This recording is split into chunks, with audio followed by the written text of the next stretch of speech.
wise person once said, "If you want to give God a good laugh, try telling him your plans." Has your life worked out exactly the way you planned, or has the journey taken some detours that you never expected? Perhaps even some twists and turns taking you to places you never wanted to be. The loved one with whom you were sure you had many more years, who died far too soon. The marriage that you thought was forever, now falling completely apart or gone entirely. The career that you planned to retire from, now downsized away. The diagnosis of illness, the family crisis, the financial hardship, the child in trouble, the loss of home, employment. What do you do when life takes a detour and you find yourself in a foreign land, far from anything that you would call home? This is what our text this morning is all about. Last week, as you may recall, we looked at the topic of the Easter laugh, the invitation to live the kind of abundant joy that Christ's resurrection offers to us.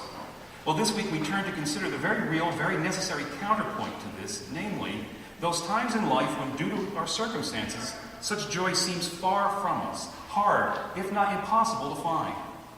And for this, we turn to the book of Psalms, Israel's hymn book, basically a collection of songs that explore these two great themes: joy and sorrow, praise and lament. Our text this morning being one of the laments, and one that encapsulates much of the Psalter's teachings on the subject.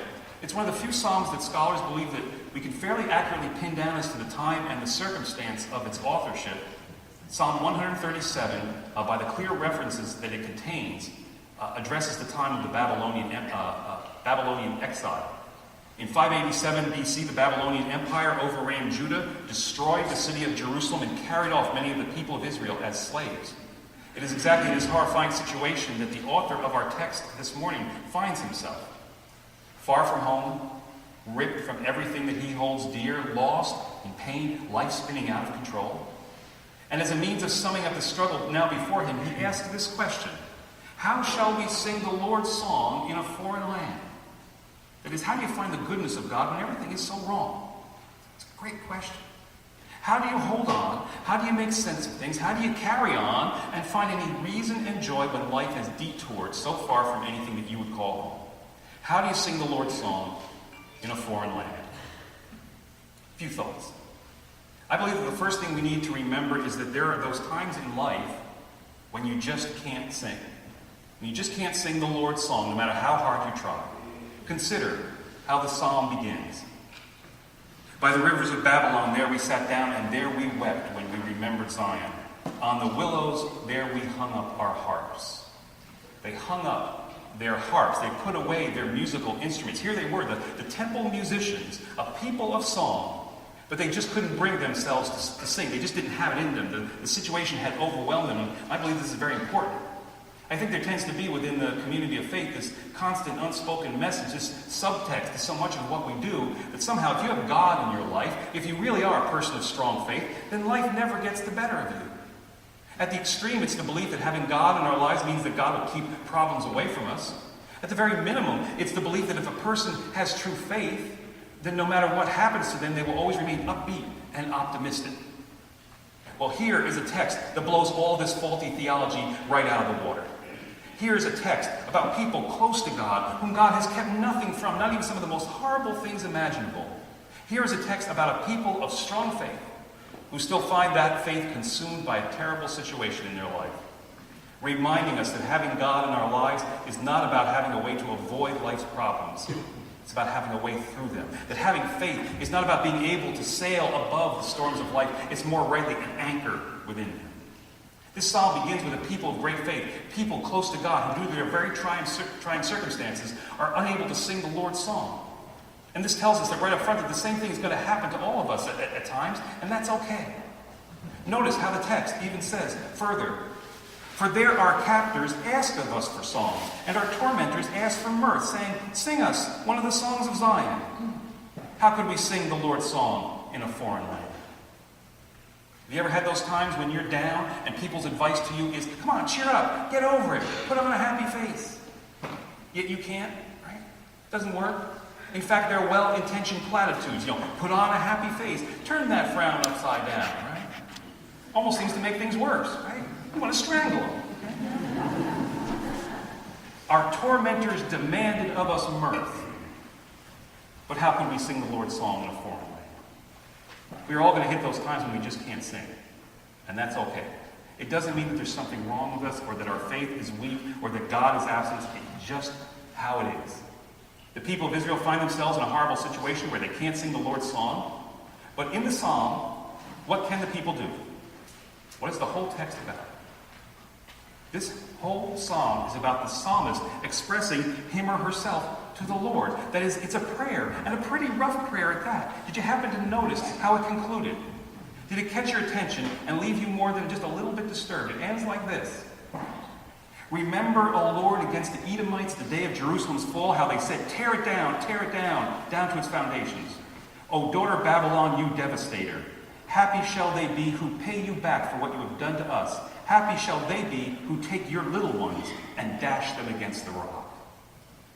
In effect, the author is asking God to get even with those who have hurt him, specifically to kill their children. Do you imagine talking this way to the Lord? Talking this way in prayer? Asking for your enemies' utter destruction, hoping to see their children killed, dashed against the rocks? Yet this is exactly what the psalmist does, and this is crucial. As noted at the outset, the Psalms are hymns, they're sung prayers. And if there's one theme that unites all of them, it's this theme of this brutal honesty and candor. The psalmist holds nothing back from the Lord of how he's feeling. If the psalmist feels hate, he speaks hatred. If the psalmist feels anger, he voices anger. If the psalmist knows only frustration, he lashes out in frustration. If the psalmist has had it with God and wants to punch God in the nose, he said, Lord, I want to punch you in the nose.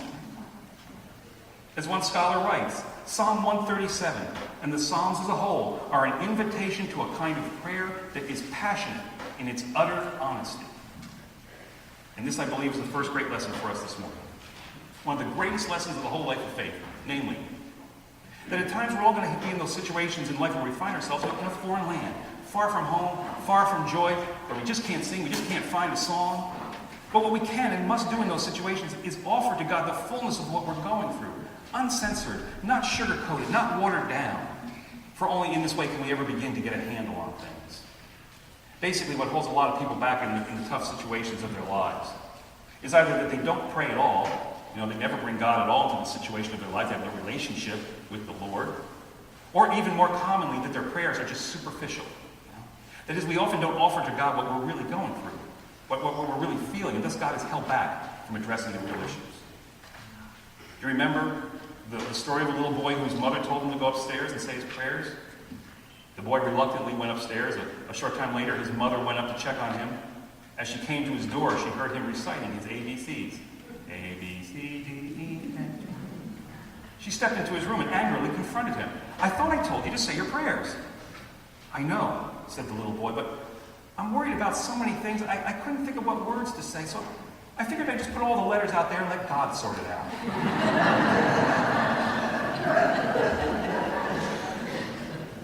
Let me tell you, that's more profound than it sounds. One of the great lessons of the Psalms. Put it all out there and let God sort it out. That's how you start toward the answer. Start making sense of things. It's like, have you ever done a jigsaw puzzle? How do you do a jigsaw puzzle? Do you take one piece out of the box at a time and try to see how it fits with another? No. It's going to take you forever, right? What you do is you first dump all the pieces out, and then you start seeing, okay, these are edge pieces, these colors kind of go together. You dump it all out, even if it's just a mixed up jumble, and the pattern will begin to appear. And it's the same with life. One author writes, I remember once being extremely angry with someone for something they had done to me. Hatred consumed me and it distracted me in everything I had to do.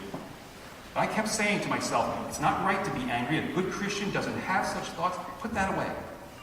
But it never went away. So finally I tried a completely different approach. I started giving it to God straight the way I felt it. Every morning I would pray, Lord, I hate this person. I'd like to... And I'd run through a litany of nasty things I'd like to see happen to them.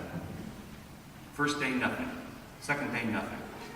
But after a couple days of praying like this, one morning I heard myself praying the same prayer once again, and suddenly it sounded just so childish and foolish. Was this all I had to think about?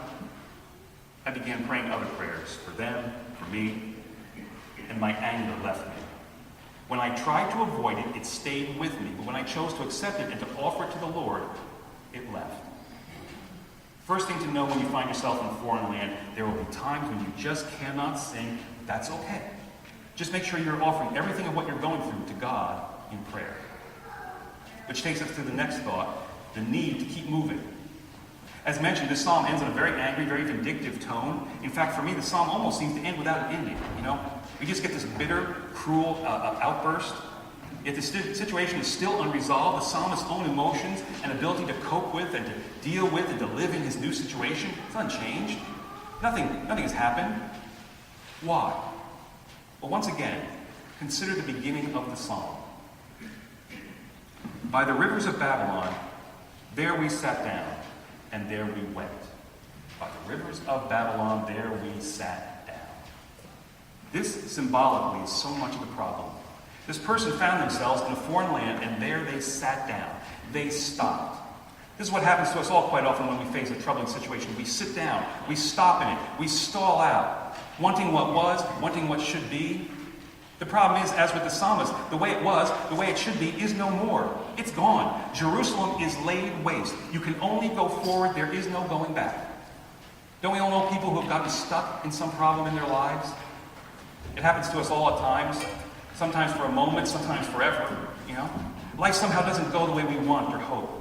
When we get stuck in it, we stall out in grief, in pain, in anger, in injury, in failure, in shame.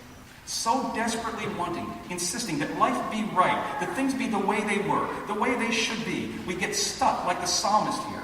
It's deadly. We lose a lot of life to this. Recently I came upon this article, and it listed some new words that have been invented to describe certain modern day, everyday occurrences. And some of the new words were things like this. Phonecia, which is the affliction of dialing a phone number and then forgetting who you were calling just as they answered. Telecrastination. It's the act of always letting the phone ring at least twice before you pick it up, even if it's just 6 inches away. Disconfect. To attempt to sterilize a piece of candy dropped on the floor by blowing on it. Removes all germs. But the term that most caught my attention was this. It was carperpetuation, which is the act, when vacuuming, of running over a piece of lint at least a dozen times, eventually even reaching down and picking it up, examining it, and then putting it back down to give the vacuum another chance. Haven't we all done that? Well, it's a perfect statement on our lives. We're insisting that the vacuum do its job, right? That things work the way they're supposed to. Rather than taking the trouble to pick up the object, just throwing it out and moving on, When we find ourselves in a foreign land, we need to recognize that we're prone to stalling out and getting stuck. And we need to fight this, keep moving. Basically, the second step here is acceptance. To let go of what was and what should be in order to face what is. It is to say, this is now part of my life. I may not like it, but this is how it is. This is where I am. This is my life. This is where I must begin. Not over there, not somewhere else, but here. Accept it and move on. Accept your life and move on. Poet Portia Nelson, in her poem, Autobiography in five short chapters, she reflects on her own life, particularly the way she's gotten stuck and the way she's moved on, and she writes, Chapter 1. I walk down the street. There's a deep hole in the sidewalk. I fall in. I am lost. I am helpless. It isn't my fault. It takes forever to find a way out. Chapter 2. I walk down the same street. There is a deep hole in the sidewalk. I pretend I don't see it. I fall in again. I can't believe I am in the same place, but it isn't my fault. Chapter 3. I walk down the same street. There is a deep hole in the sidewalk. I see it there. I still fall in. It's a habit. My eyes are open. I know where I am. It is my fault. I get out immediately. Chapter 4. I walk down the same street. There is a deep hole in the sidewalk. I walk around it. Chapter 5. I walk down another street. How is your life stuck somewhere and you need to start walking down another street? Second thing to keep in mind when you find yourself in a foreign land, keep moving. And then finally, the last thought that I believe our text today offers us is the word remember. Notice that the whole final half of the psalm is devoted to the theme of remembering. If I forget you, O Jerusalem, let my right hand wither. Let my tongue cling to the roof of my mouth if I do not remember you. Remember, O Lord, against the Edomites the day of Jerusalem's fall. The psalmist is obsessed with remembering. Remembering his home, the temple, his people, his history, his faith.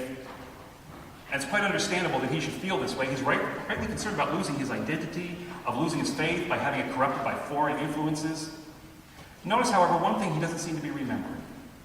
That God is with him, present and active, even there in Babylon. Even in this place of life gone horribly wrong.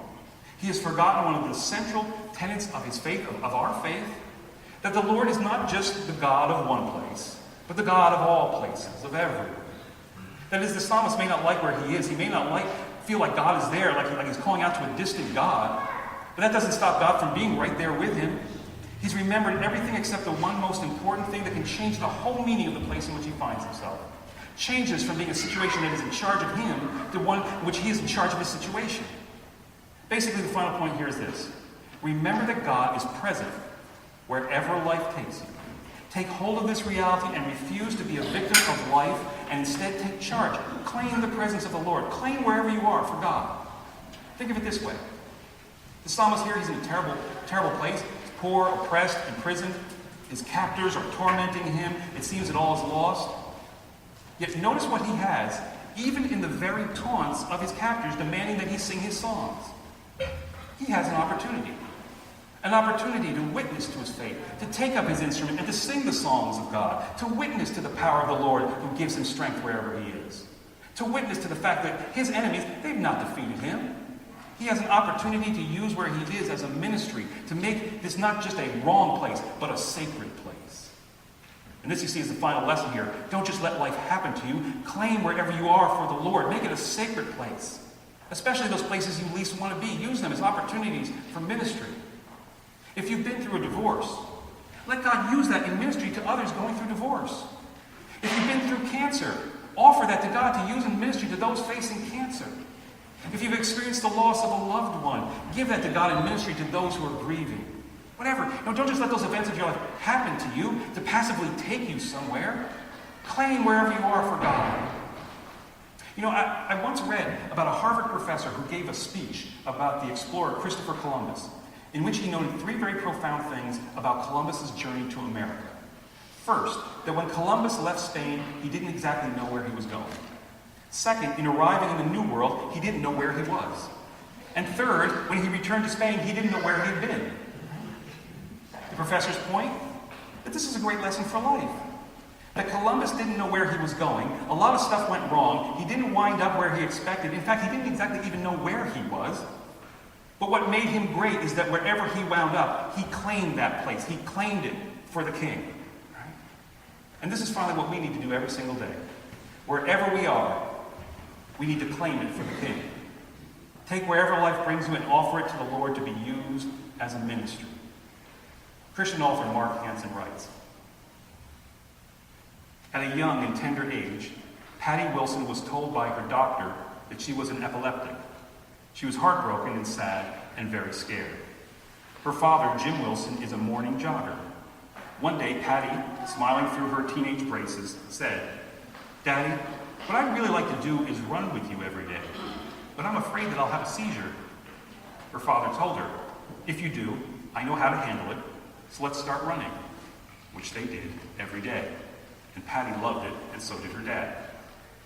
After a few months of running together, Patty asked her father, "Daddy, what I'd really like to do is to break the world's long-distance running record for women." Her father checked the Guinness Book of World Records and found that the farthest any woman had run was 80 miles.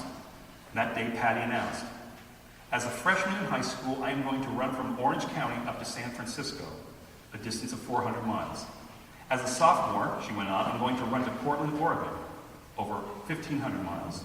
As a junior, I'll run to St. Louis, about 2,000 miles. And as a senior, I'll run to the White House, more than 3,000 miles away."